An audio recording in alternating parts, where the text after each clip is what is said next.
an unofficial Warhammer 40,000 story. Written by Jonathan Ojeda. Read by Rebellious Kite. The Brutas Chronicle. A Nostromo Lives side story. Nostromo lives.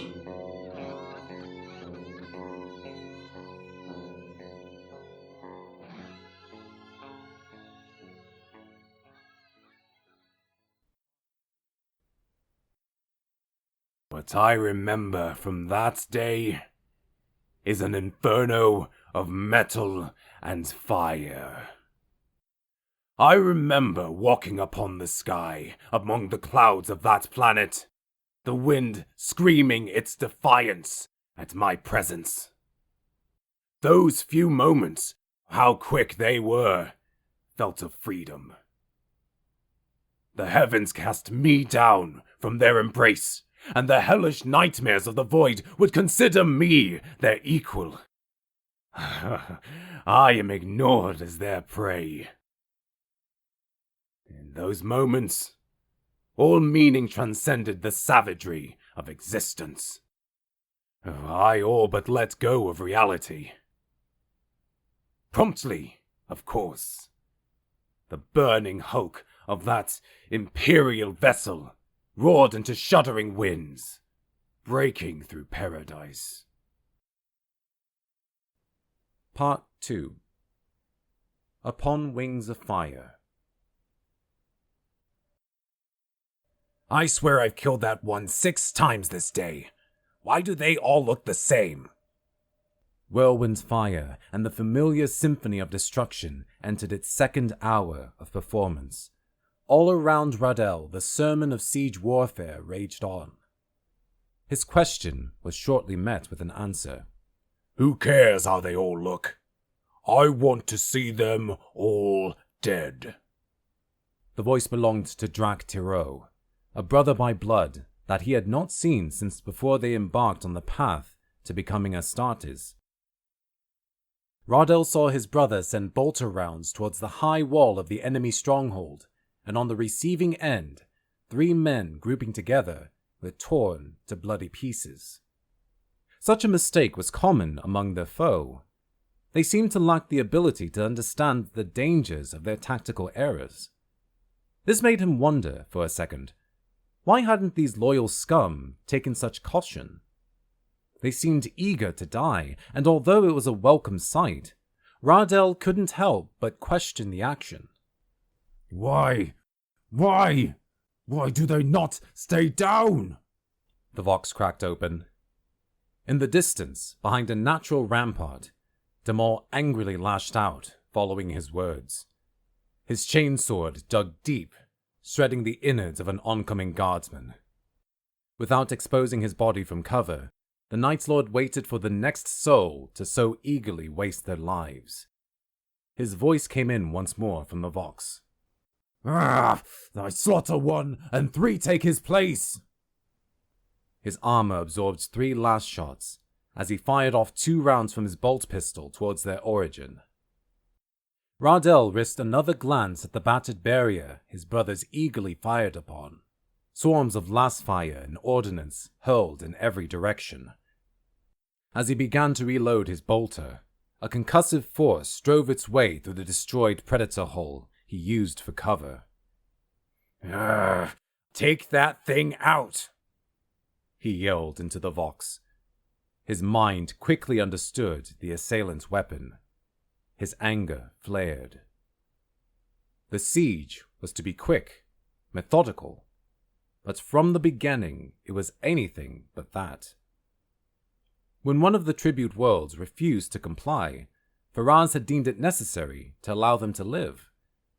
With his grand design, he had decided to bring the world to servitude once again, but that would cost resources many had thought unnecessarily wasted.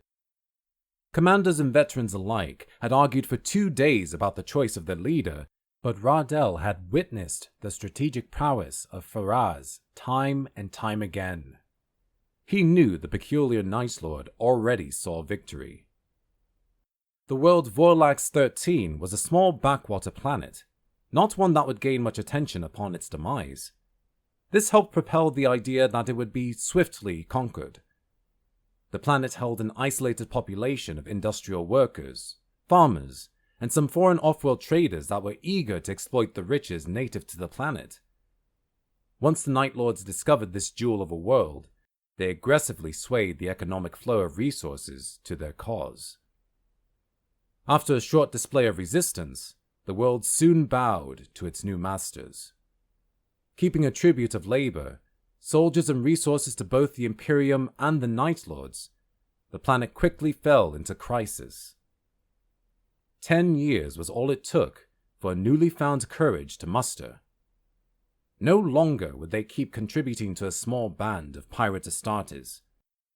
Rardell let the chronological events play in his thoughts for a second.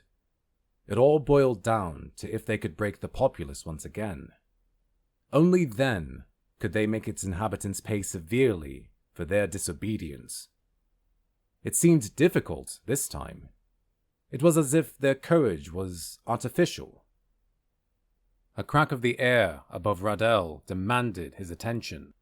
Runes flashed instantly over the position from which the round came from.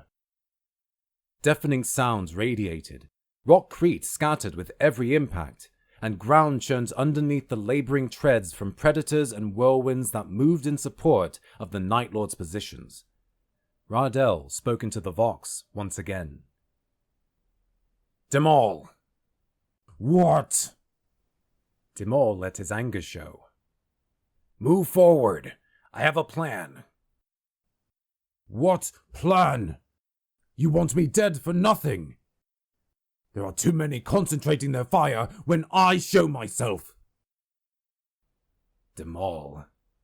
Rardell let his temper reveal itself. Just do it. I will not die for your failure of a plan. Kill them and keep them dead. Then I'll move. Demal let a sarcastic smile show at the end of his statement. It will work. Trust. Rardell was suddenly cut off. If I am to die, I will die how I choose. Not how you wish me dead. Demal took another glance towards the high wall as he spoke. Just as his helm left cover, last fire quickly crept its way across to it, nearly hitting him. It is worthless, Rardell. I am unable to leave this damaged ground. What do you plan? Drak'Taro chimed into the conversation with a curious tone. The whirlwinds can hardly tear that wall down, and the guardsmen seem to never end. What can Demal possibly achieve? Absolutely nothing. I wanted him to go through what I went through back on Krital. Rardell's voice hinted joy as he spoke. Oh, you carry that dreaded day with you still? Looking away from the wall, Demal gestured surprise towards Rardell. By the gods, let it go! Laughter followed from Drak'Taro and other members of the squad as they continued to suppress guardsmen upon the wall. As the battle raged on, a ferocious sound scattered the clouds across the sky, making way for a burning wreckage. The deafening sounds of rounds screaming towards their targets began to subside as commands of strategic maneuvers dwindled down. Both sides of the war focused their attention to this new event developing. It was malevolent in its approach. A hulking object of steel and iron, with black smoke fuming away from its surface. The air thickened with heat as the object came closer to the surface. None upon the field of battle had broken sight of the approaching doom. The Vox opened up once more. Rardell! I see it. All units, fall back. Rardell answered forcefully. Without hesitation, Drak'Taro returned fire towards the wall, allowing Demal to run back to their lines. The Imperial frigate came closer as the stronghold's defenders scrambled to clear its path, but there was no avoiding it. Like a swarm, the stronghold defenders wildly left defensive positions. What discipline there was quickly faded as the frigate neared. Radel watched as the destroyed vessel made contact directly upon the stronghold. Hours of resistance gone within the instant. Debris, dust, and all manner of destruction wreaked havoc for minutes as the vessel finally came to a climactic end. A storm of dust engulfed the Night Lords as they continued to gun down their prey, many deciding to brave the sudden impact of the frigate instead. The Vox erupted with a single voice as Radel continued to orchestrate a way into the new breach. "Damnation! Where is everyone?" it yelled. The voice was unforgettable. Radel knew who had finally arrived. Oh, it does not surprise me that you live, Brutus. But what does surprise me is you, crashing their own frigate upon them. Dimol responded with a smile. Amid the chaos and destruction, Brutus emerged with his armor bloodied and cracked in various places. The wall of the stronghold had fallen, making way for all who wished death upon its inhabitants. "Why do you all stand there? Into the breach, you beasts!" Brutus motioned them forward into the broken wall. Following his command, every Night Lord nearby swarmed in, laying hate towards their foe.